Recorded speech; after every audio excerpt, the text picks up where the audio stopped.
Hello and welcome to Unacademy. When a student starts his preparation for UPSC, the most important or the most prescribed book is the NCERT. But the problem with the NCERT is, specifically for history, it is not a complete source, meaning it presumes a lot of things. It is written for children who are in schools, and more than that, there are certain aspects which need to be clear to even understand the NCERT itself.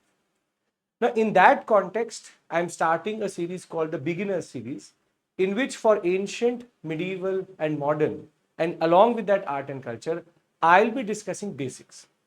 The point of this session is to do it before you even open the NCERT. Very basic fundamental things are presumed by the NCERT, by educators, by everyone, but we need to understand that first in order to basically understand the NCERT standard books or have our base very, very strong. I'm calling it beginner series because I'm presuming that you have no understanding of history per se. And for you, BC, AD, BCE, the concept of time, the timeline itself, what are the sources, are basic things which you are not able to understand, or you presume, or you're asking ChatGPT or Gemini. So therefore, in these sessions, what I will do, there are 3 episodes for ancient India. I'll be explaining to you in the first one, what is the concept of time, what is BC AD. We'll discuss the basic timeline of ancient India because that is extremely critical to understand ancient India, medieval India, or any part of history. We'll also talk about the sources which are used and are presumed by UPSC, you should know.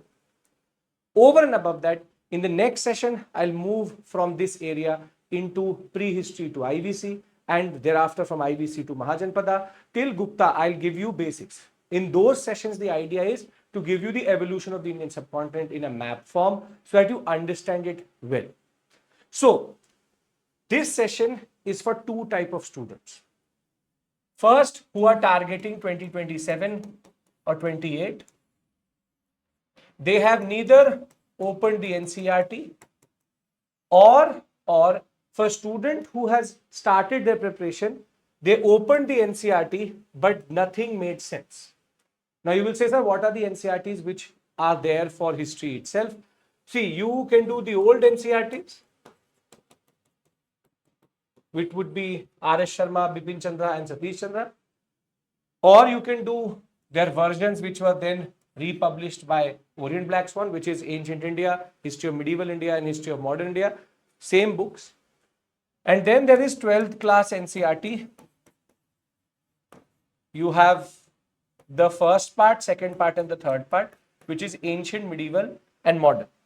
Now, be it this NCERT or be it this NCERT, there's a lot of presumptions. They don't talk about basics per se. When there are no basics, what happens is, then you start to presume or you are not able to understand that just by understanding 600 BCE and 600 CE are 2 very different dates and there are 1200 years between it, you can easily answer any question. So, the first type of a student is who opened the NCERT, looked at an NCERT, but was not able to figure it. The second would be you have never gone through any source, you have not even opened the NCERT, but you want to understand the basics. So, at the right place and this is the right time to start your preparation. Now, before I begin, if you like this format and if you like the way the Unacademy family is helping you, you can always choose Unacademy Platinum. Now, these sessions, the 3 sessions, will be followed by 3 open sessions, free sessions on the Platinum program on Graphy itself, and you will be notified for that. But if you want a structured daily discipline plan, if you want weekly tests and an offline experience online where I can see you, you can see me, you just have to use the form which is given in the description box for counseling. It is only for counseling, for understanding the strategy, what is Unacademy Platinum. Nothing else, just have to fill up the form to understand how you can go ahead. Platinum, Iconic Plus, whatever it may be. That form is basically for your, you can say, understanding of UPSC preparation generally. Unacademy Platinum generally helps you in creating an accountable, disciplined structure for your UPSC journey. But as I said, you just have to fill the form to get an understanding what works for you, be it Plus, Iconic or be it Platinum. and our whole team is there for you to figure out anything further. Now, with this, let's start our discussion. The first discussion is about what is this BC, AD, BCE, CE, what is the difference between them, and if there is a difference, why is there a difference? Now you have to understand one thing. In the NCERTs, there is no concept of explaining these concepts. You must have seen this also, BP. Now, in very simple terms, you have to understand time is a man-made concept. There is no, you can say, physical, geological concept which says that it is a specific time.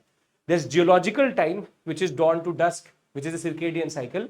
But how we say, for example, 24/7 into 365 days, that is a purely humankind-based understanding. We have made it. Now, in that context, historians have to divide geological time for historical context. And that is where the concept of Anno Domino and before Christ comes through. See, as we know that we were ruled by the British, and British had an empire on which the sun never set. It was an empire which was extremely expansive. They're the victors of most of the histories. That is why they were the ones who created what is called as this understanding of putting us into the Gregorian calendar. Now, Gregorian calendar is based on Saint Gregory, who basically systematized the Christian time. And basically what we use today is a Christian time concept, which is the Gregorian calendar, Gregorian time space. Now, how does the Gregorian time calendar work? Is that the birth of Christ is considered to be 0. And anything which happened before it is before Christ. And anything which happened after it is Anno Domino, or in the year of the Lord. Anno Domino, whatever you want to call it. The idea is that before Christ, after Christ basically, and the problem of understanding where is 0, it's a cyclical understanding, because as time is made by humankind and Saint Gregory uses 0 as the point of reference of the birth of Christ, therefore it is very difficult to ascertain when the birth of Christ is in any other calendar until unless we have a reference point. But because we are talking about basics, in very simple terms, 0 is considered to be birth of Christ, BC, AD, and what is more important is that the bigger the value in BC, the further it is away from 0. So for example, 2000 BCE, 100 BC, you are 2000 years away from 0, you are 100 years away from 0. That is why you must have seen in BC, it is written like this, 600 to 200 BC. It is written reverse, it's like the number line, wherein the bigger value is first, or which basically is the shorter value, and this is a bigger value. Like -5 and -1, this is a bigger value. But in BC, it is not a bigger value. So BC, this format, and in C, or what we call as AD, it becomes 200 to 600. Because now this is a bigger value, but in also time value, it is also bigger. So 0, 200 years, 600 years, 0, 200 years, 600 years. Now you have seen I've used the word BCE, CE twice interchangeably. And this is because, see, before Christ and AD, Anno Domino, the problem is that these are very Christian specific. So historians, what they did was, they say that we need to secularize these terms. Therefore, what they did was, they created the word common era. So BC is before common era, and this is common era. Basically, no difference whatsoever other than the word itself. Therefore, what we have established is BCE equals to BC, CE equals to AD, no difference whatsoever. It is just a nomenclature change. And what you have to learn and look out for in the examination is, when the higher value is first and lower value is given second, it will most probably be or will be BC. For example, 2000 to 1000 BCE.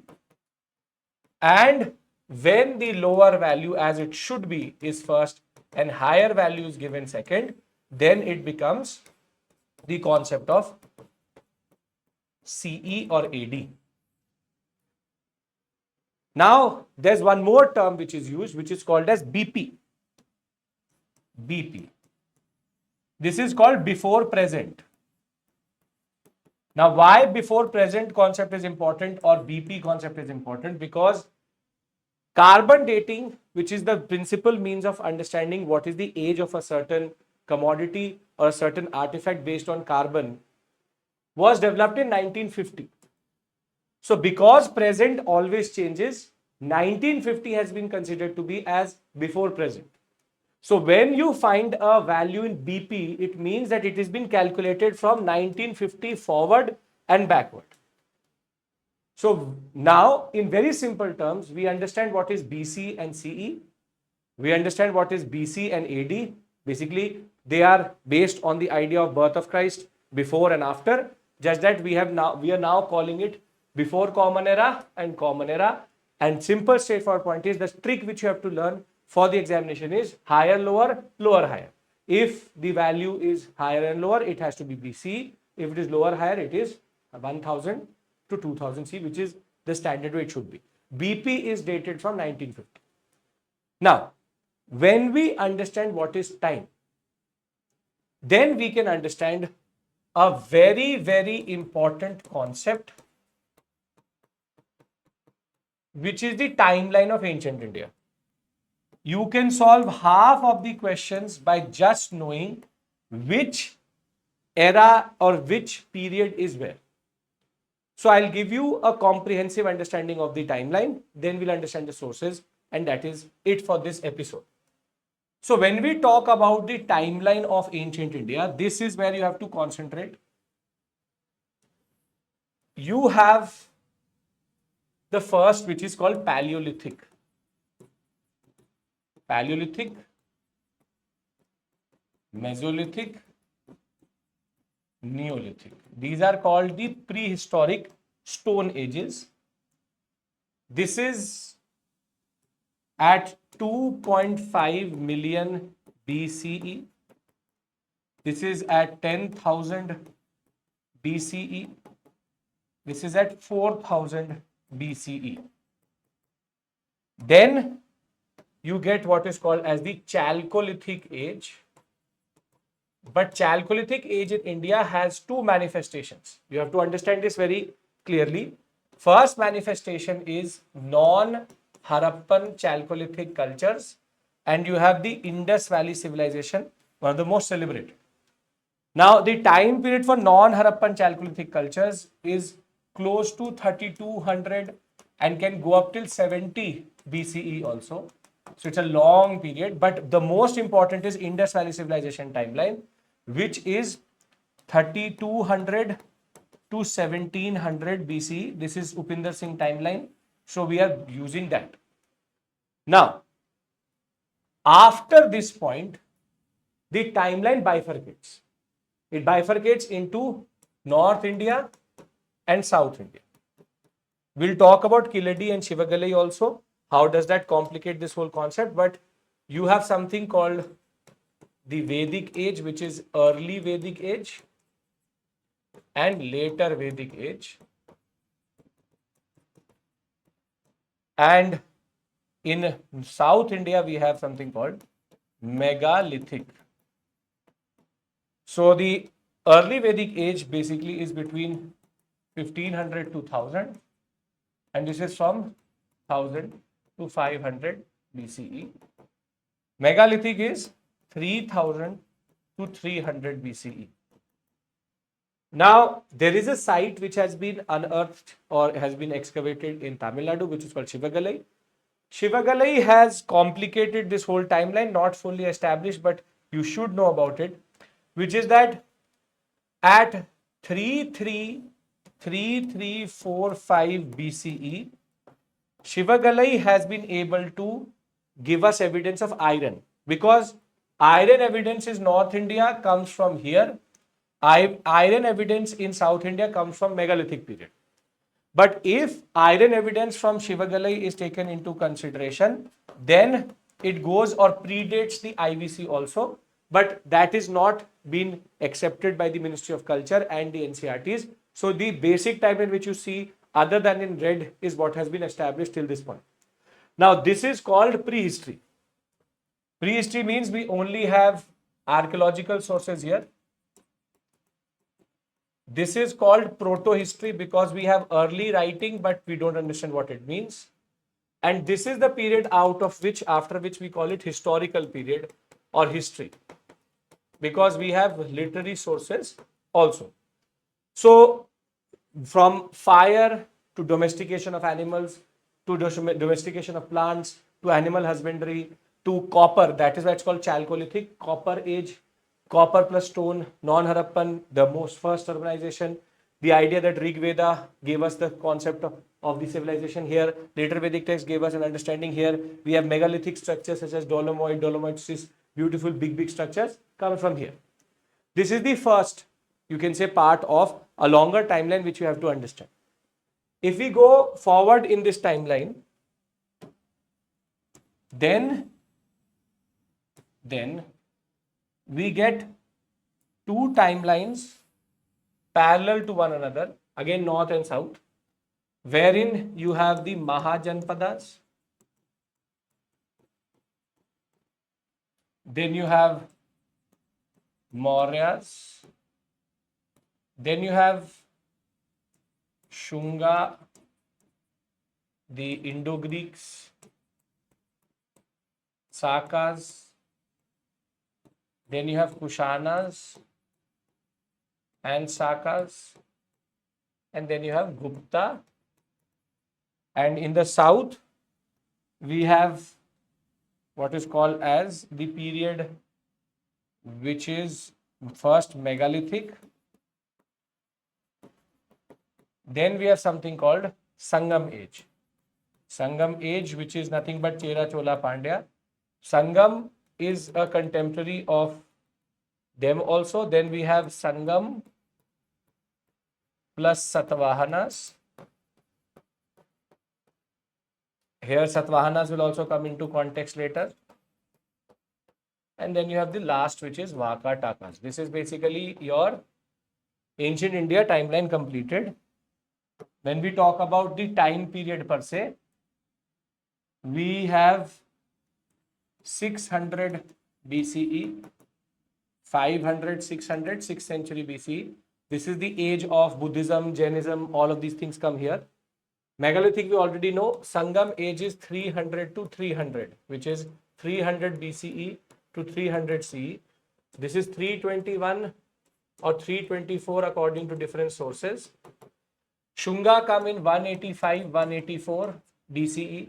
Indo-Greeks 165, Shakas 150, and 100 BCE is Satavahanas. In 30 CE we get the Kushanas. Satavahanas already in context. Gupta is around 300 CE and Vakatakas is around 250 CE. Now you must have realized one thing, that there is a transition here. And the transition is that the BCE to CE transition comes somewhere here.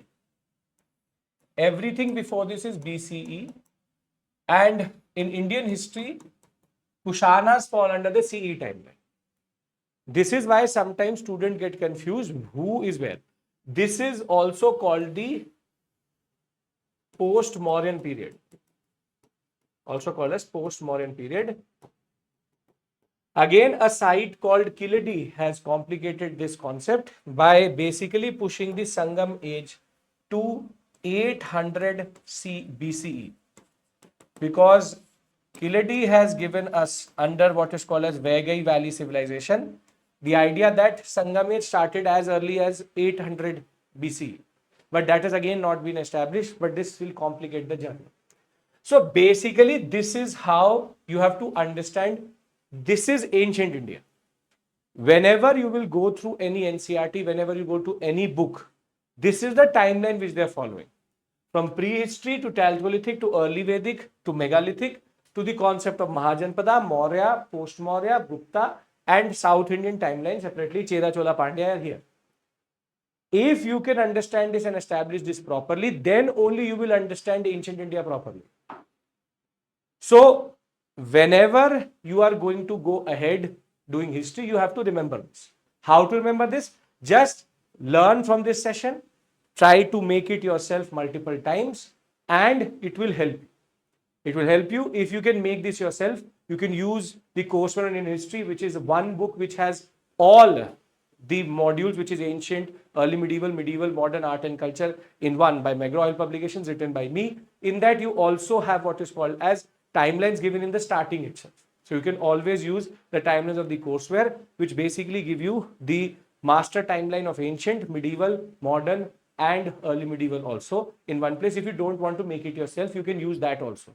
But the simple point which I'm trying to say is, if you cannot understand this, you will not understand ancient India.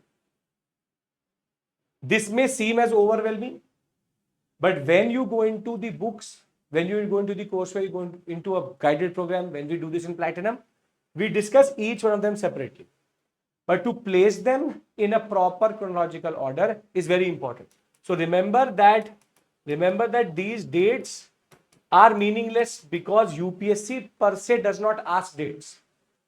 UPSC will ask you sequence, or they will ask you the characteristics of these periods. It will never ask you per se the concept of dates. UPSC does not ask dates. It asks sequence. So you should be able to just put them on a timeline if needed. Now that you've understood what is BC, AD, you understand the timeline of ancient India also, we can then talk about the sources. Now here, I want to have just a very small discussion, straightforward discussion, which is that when we talk about the sources of ancient India, there are two types of sources. One is called literary and the other one is called archaeological. Why am I giving you this information? Because again, for art and culture, this is needed. Now, archaeological is any artifact which we have found, sites, artifacts, but archaeological is also divided into two, which is called as numismatics. You must have heard of this word, which is the study of coins. And the other one is called epigraphy. Epigraphy is the study of inscriptions. Now, the inscription itself is archaeological. What is written on it is literary. Same way, coin itself, physical coin is something which is archaeological, but what is given on it is literary. Literary is anywhere where there is text, manuscript, etc. 99% of our history is actually based on archaeological sources. Only 1% of our history is actually till today literary.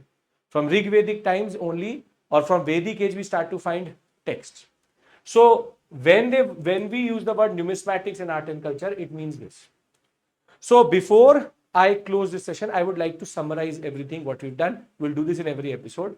The first thing which we have learned is that BCE and BC are the same thing. CE and AD are the same thing. They are based on a number line concept based on the Gregorian calendar. Higher value first is BC, lower value first is CE, and very simply you have to understand how it is based on this concept of the Saint Gregory coming up with the Gregorian calendar. Then the second thing which we understood was the timeline of ancient India. Timeline of ancient India has to be repeated multiple times, from prehistory to understanding proto-history to the historical period, from 2.5 million years ago or million BCE to the point of coming to 300 CE, which is the end point. 300 to 600 as it is called. Gupta age is the end. And the third thing which we have understood is the concept of sources. What are the sources which are used? Study of coins, because coins are a very valuable source, and same for inscriptions. So in a very simple way, these are the basics. This is what is needed to study the NCERT. Now in the second episode, we are going to discuss between prehistory and Mahajanpada, what are the concepts which you should know and what you should understand. Because again, there's a lot of presumption in NCERTs. We will discuss all the, you can say, basics of that era. If you like this session, do like, share and subscribe, and do comment what is the next thing for basics you want from us, we will also try to do that. Thank you. Take care. Bye-bye.